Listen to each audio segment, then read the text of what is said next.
Hello, everyone. Welcome to the Newsbrowse News broadcast.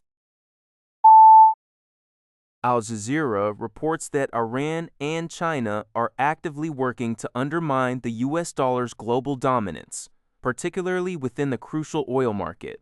Amid the ongoing U.S.-Israel war on Iran, Tehran has begun charging commercial vessels transit fees in Chinese yuan for passage through the Strait of Hormuz, a vital conduit for global oil and gas supplies. This toll booth regime is seen by both nations as a way to circumvent U.S. sanctions and reduce trade costs. With China being the largest buyer of Iranian oil, experts like Kenneth Rogoff and Bulent Gokey view this as a serious effort by Iran to leverage its strategic position and for China to advance its vision of a multipolar financial world where the yuan plays a more central role, especially among BRICS nations.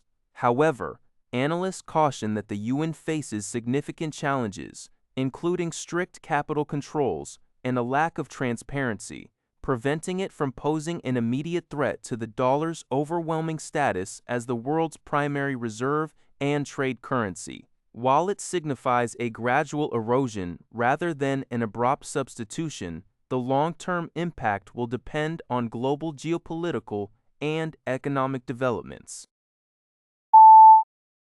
The French government announced on the 7th that approximately 20% of the country's gas stations are experiencing fuel shortages, leading to widespread temporary closures. An NNN reporter in Paris observed one station displaying 9.999, indicating all fuel was sold out, with no cars present. Operating stations are also seeing long queues and certain fuel types running out. A government spokesperson confirmed that about 18% of gas stations nationwide are short on at least one type of fuel. According to Reuters, this situation is exacerbated by concerns over rising fuel prices due to the Iranian situation. Energy major TotalEnergies' decision to freeze prices prompted a rush of customers, resulting in rapid depletion of fuel stocks. This news is reported by Stade Public F of .s. Al Jazeera reports that a 2-week ceasefire has been agreed upon between the United States and Iran, a development widely welcomed by the international community. Talks to finalize a comprehensive peace deal are scheduled to commence in Islamabad, Pakistan, which has been praised for its crucial role in facilitating the truce. As part of the agreement, Iran will reopen the Strait of Hormuz, a critical maritime passage for a significant portion of the world's oil supply. Nations like Iraq, Egypt, Japan, Malaysia, Australia, and New Zealand have lauded the ceasefire, emphasizing the need for full commitment to the deal to ensure lasting stability and peace in the Middle East. Australian leaders highlighted the economic relief this brings after Iran's previous actions disrupted global energy supplies. Israeli Prime Minister Benjamin Netanyahu, while supporting the U.S. decision, clarified that the ceasefire does not extend to Lebanon, where Israeli forces are engaged with Hezbollah. UN Secretary-General Antonio Guterres also called for adherence to the terms to protect civilian lives and alleviate suffering.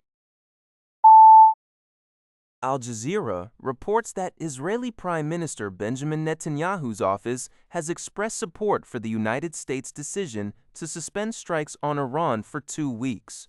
However, Netanyahu clarified that this truce does not include Lebanon, indicating that Israel's military operations there would continue. This statement came after Pakistani Prime Minister Shehbaz Sharif announced a broader, immediate ceasefire between the U.S., Iran, and their allies, which he said included Lebanon and other regions. Lebanon was drawn into the U.S. and Israel's war on Iran on March 8 of 2026, following Hezbollah's retaliatory attacks on Israel.